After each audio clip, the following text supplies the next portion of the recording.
Bonsoir et bienvenue dans cette nouvelle émission de Présence protestante. En mars dernier, Fabien Ruel avait interviewé Georgina Dufoy, ancienne ministre dans les années Mitterrand. Ce soir, nous avons choisi de rediffuser ce moment d'échange sur son intéressant cheminement spirituel, dans lequel il sera question de la multitude des chemins que l'être humain peut emprunter pour découvrir quelque chose de celui que l'on appelle Dieu. Georgina Dufoy, bonsoir, porte-parole du gouvernement français, secrétaire d'État, députée, ministre de François Mitterrand. Vous êtes avec nous ce soir pour nous parler des coulisses de votre vie spirituelle au travers d'une vie bien remplie et dans le respect du plus grand nombre.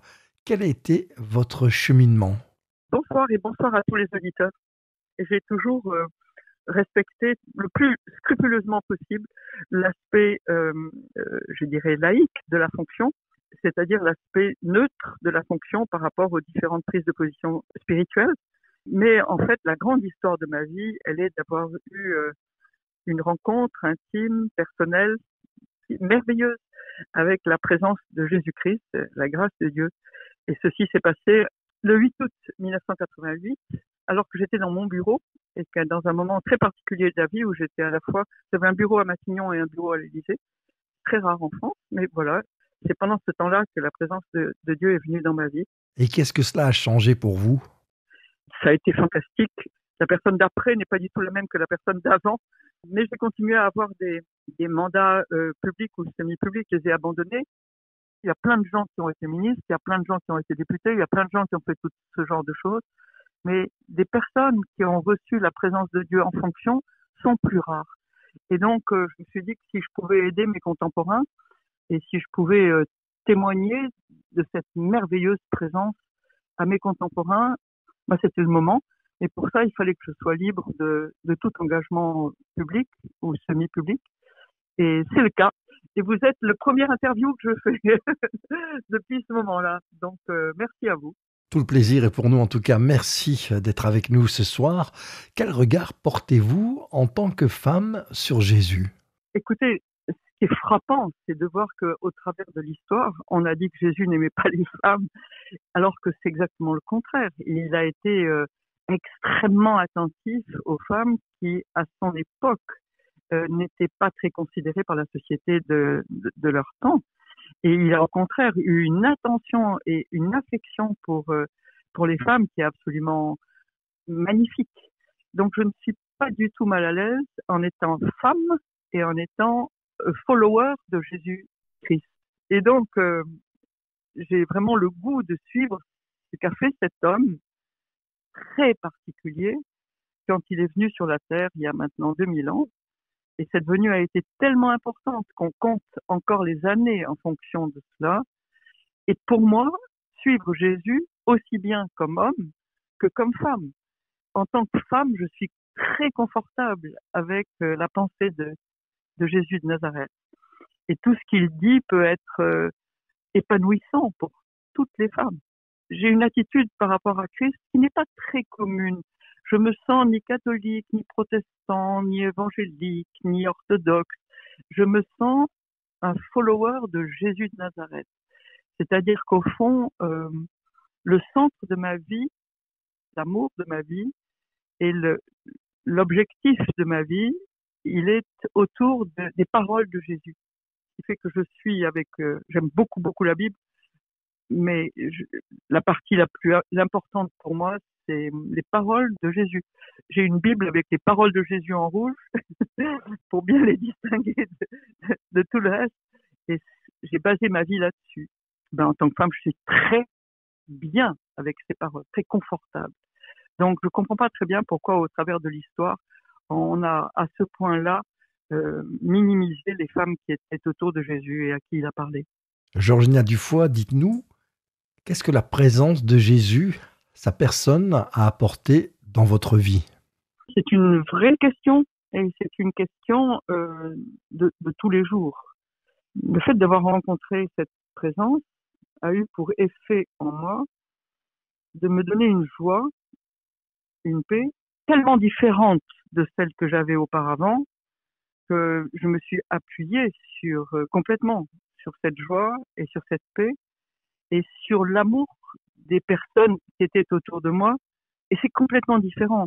Je porte le même nom, mais je ne suis pas la même personne après et avant la rencontre avec Jésus.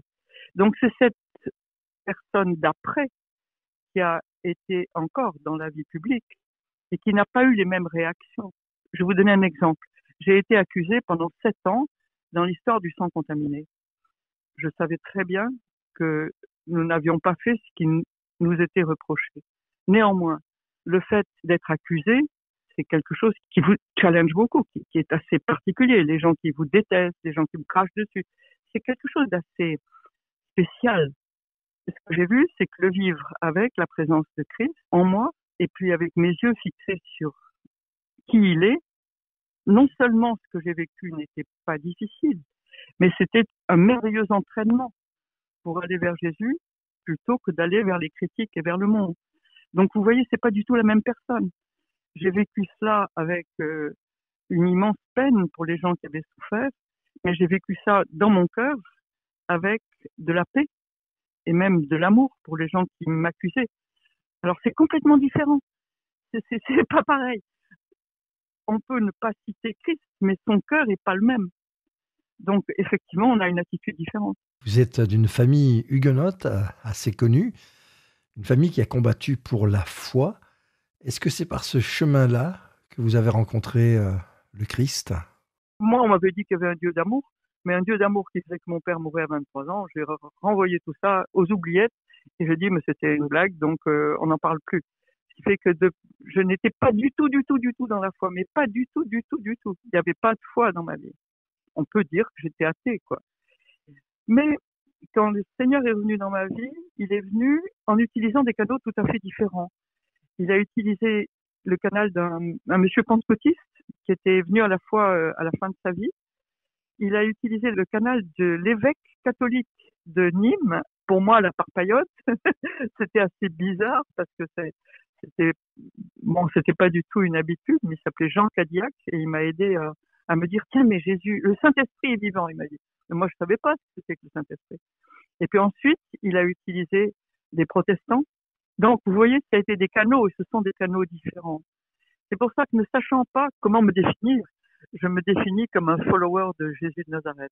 Et avec cette définition-là, je peux être en accord profond avec les catholiques qui mettent Jésus en avant, avec les protestants évangéliques qui mettent Jésus en avant, avec des orthodoxes pour qui Jésus est premier. Donc c'est la personne de Jésus qui nous rassemble, et la personne de Jésus est un phénomène de rassemblement magnifique. Alors que toutes les églises ont défini des cheminements qui sont différents.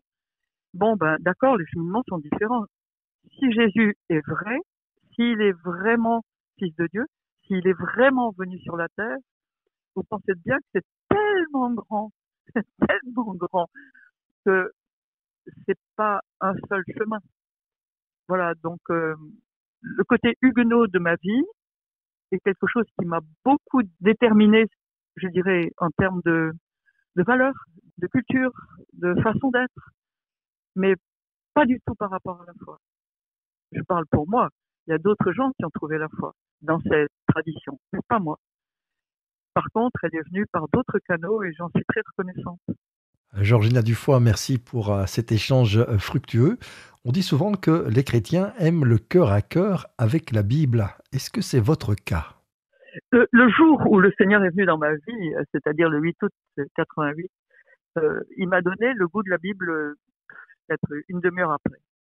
Une demi-heure après, j'avais vraiment envie J'avais l'impression, et je crois que tous les gens qui ont vécu ça ont la même impression que moi. J'avais l'impression que c'était une lettre qui m'avait écrite.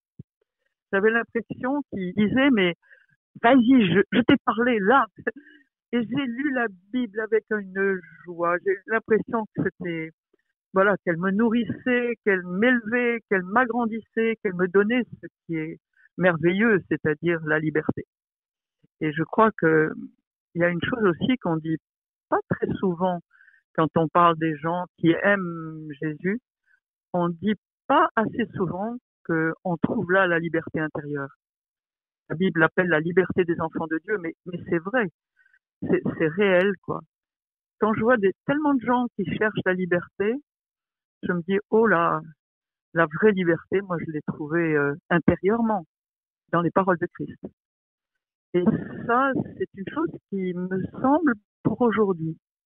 Pour aujourd'hui, je crois que c'est important de redire que la vraie liberté intérieure, elle se trouve là, quoi. Et voilà. Je suis contente de pouvoir le dire dans tous les cas. Qu'aimeriez-vous laisser aux auditeurs en guise de conclusion? La règle d'or. Tout ce que vous voulez que les hommes fassent pour vous, faites-le de même pour eux. De là découle la loi et les prophètes. Dans la bouche de cet homme qui vit sur la terre, mais qui a la dimension d'éternité, allez-y les amis. Tout ce que vous voulez que les hommes fassent pour vous, faites-le de même pour eux. Je trouve ça magnifique. Et c'est quelque chose qu'on peut entendre même quand on est fondamentalement athée.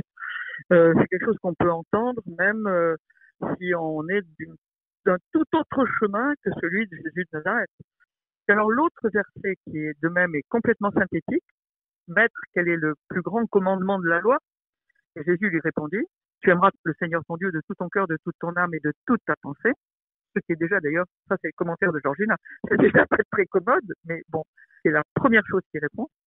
Et puis ensuite il répond, c'est le premier et le plus grand commandement, et voici le second qui lui est semblable, tu aimeras ton prochain comme toi-même. De ces deux commandements dépendent toute la loi et les prophètes.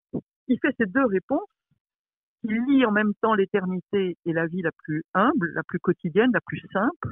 Ces deux paroles sont pour moi les plus structurantes. Mais j'arrive pas à les mettre en pratique. Ma vie, c'est d'essayer de les mettre en pratique, de me casser la figure, de revenir, de recommencer. J'arrive pas du tout le temps à les mettre en pratique. Mais j'essaye.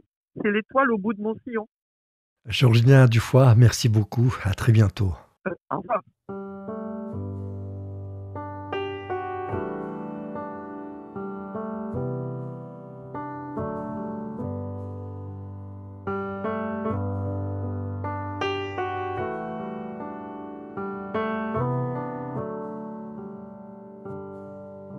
J'ai soif de ta présence, divin chef de ma foi. Dans ma faiblesse immense, que ferais-je sans toi? Chaque jour, à chaque heure, j'ai besoin de toi.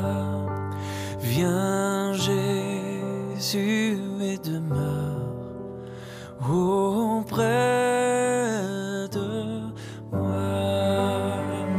Nous sommes en train d'écouter un chant très connu dans les différents milieux protestants, J'ai soif de ta présence, interprété par le groupe Héritage, et chant préféré de Madame Georgina Dufoy. Vous pouvez réentendre cette émission sur Ovio et aussi sur notre site www.aprt.be. Belle soirée sur la première et à samedi prochain. Que ferais-je sans toi? Chaque jour, à chaque heure, j'ai besoin de toi. Viens Jésus.